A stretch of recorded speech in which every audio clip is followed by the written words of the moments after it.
Hello friends, हम current affairs की आज एक और न्यूज़ कवर करेंगे जो कि अहमदाबाद में हुआ फ़्लाइट हादसा, उससे रिलेटेड एक न्यूज़ आई है। जो AIB रिपोर्ट है, उसने एक रिपोर्ट में एक बड़ा खुलासा किया है कि किस कारण से ये हादसा हुआ है, क्या इसके रीज़न थे, उस सब के बारे में हम जानेंगे।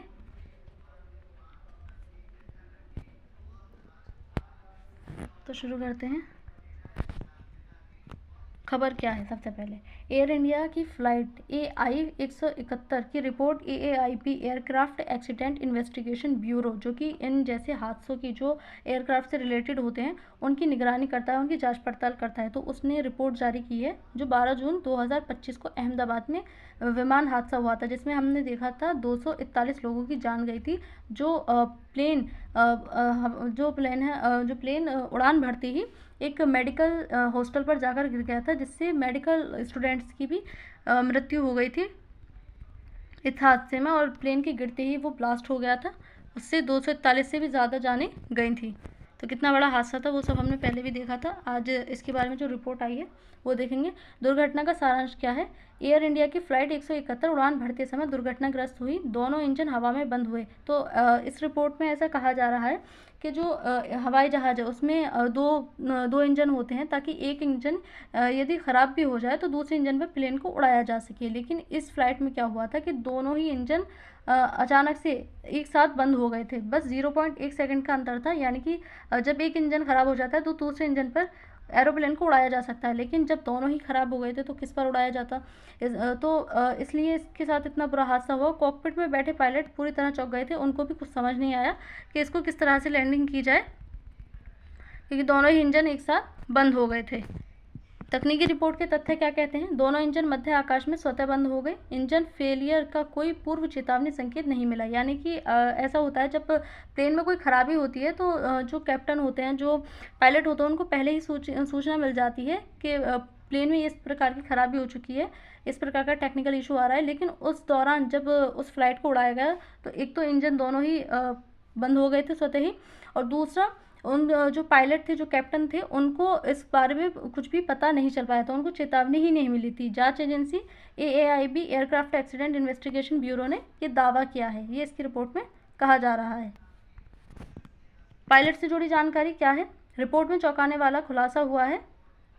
विमान को कैप्टन नहीं, पायलट उड़ा रहा था। जो कैप्टन होता है वो विमान को उड़ाता है, लेकिन इसमें क्या हुआ कि वहाँ पर कैप्टन नहीं, पायलट उड़ा रहा था। को पायलट के पास अनुभव था, लेकिन इतनी बड़ी उड़ान को कैप्टन द्वारा मॉनिटर नहीं किया जा रहा था। यानी कि को पायलट तो उड़ा रहा था, लेकिन मॉनिटर जो कैप्टन है उसको मॉनिटर नहीं कर रहा था। ऐसा AAIB रिपोर्ट का दावा है, उसमें किया जा रहा है। परिणाम और सिफारिशें क्या निकलती हैं इन रिपोर्ट्स की? DGCA और AAIB द्वारा ने प्रोटोकॉल लागू करने की सिफारिश की है। को पायलट को उड़ान देने से पहले अनिवार्य सुपरविजन किया गया। एयर इंडिया की मेंटेनेंस सिस्टम की पुनरावलोकन प्रक्रिया शुरू की गई। DGCA और AAIB है क्या, यानी कि इनके कार्य क्या होते हैं, क्या ये दोनों कार्य करते हैं? DGCA विमान चलाने के लिए नियम और निर्देश बनाता है। विमान कंपनी को लाइसेंस देता है। कौन? DGCA। विमान सुरक्षा की जांच करना किसका कार्य है? DGCA का। और AIB क्या करता है? विमान दुर्घटना की जांच करना। जिस प्रकार से अहमदाबाद और इससे पहले भी हमने दुर्घटनाएं देखी हैं, जिस प्रकार से हेलीकॉप्टर में अक्सर इस प्रकार की दुर्घटनाएं होती रहती हैं। हमारे पूर्व सैन्य अधिकारी जो थे तीनों सेनाओं के, वो भी हेलीकॉप्टर में ही उनका निधन हुआ था ऐसी दुर्घटना में। दुर्घटना के कारणों को निर्धारित करता है AIB। सुरक्षा के लिए सिफारिश करना AAIB का काम है। रिपोर्ट के प्रमुख निष्कर्ष क्या निकलते हैं? तकनीकी खराबी अचानक और असामान्य थी, यानी कि पहले से कुछ अनुमान नहीं लगाया जा रहा था इस खराबी के बारे में, और ये अचानक से ही दोनों इंजन बंद होने के कारण इतना बड़ा हादसा हो गया। पायलटों ने आखिरी समय तक जान बचाने की भरपूर कोशिश की, क्योंकि उनकी खुद की जान भी चली गई उसमें। मानव और तकनीकी दोनों स्तरों पर जांच की जा रही है, यानी कि अभी भी जांच चल रही है। पूरी डिटेल क्या है, पूरी न्यूज़ अभी तक नहीं आ पा रही है। सब चीज़ों की जांच पड़ताल नहीं हो पा रही है कि क्या असल में इसका हादसे का रीज़न रहा जो इतना बड़ा हादसा हो गया, क्योंकि अभी भी जांच चल रही है। ऐसी विमान दुर्घटनाओं से बचने हेतु उपाय, यानी कि आगे भविष्य में ऐसी दुर्घटनाएं ना हो, लोगों की ज़िंदगियों को बचाया जा सके, इसलिए कुछ उपाय, कुछ निर्देश दिए जा रहे हैं। इंजन और तकनीकी सिस्टम की नियमित जांच। आप मतलब जो एरोप्लेन है उसकी उड़ान भरने से पहले, यात्रियों के बैठने से भी पहले उस पूरे एरोप्लेन की जांच कर लेनी चाहिए। हर बार जब भी उड़ान भरे तो एरोप्लेन की जांच कर लेनी चाहिए कि उसमें कोई टेक्निकल इशू तो नहीं है। और मैं कहूँगी कि ना सिर्फ एरोप्लेन की, बल्कि जितनी भी यात्राएं करने वाले संसाधन हैं, चाहे वो रेल हो, मेट्रो हो, बस आदि इत्यादि कुछ भी हो, उस कि सबकी जो जांचें हैं वो कर लेनी चाहिए।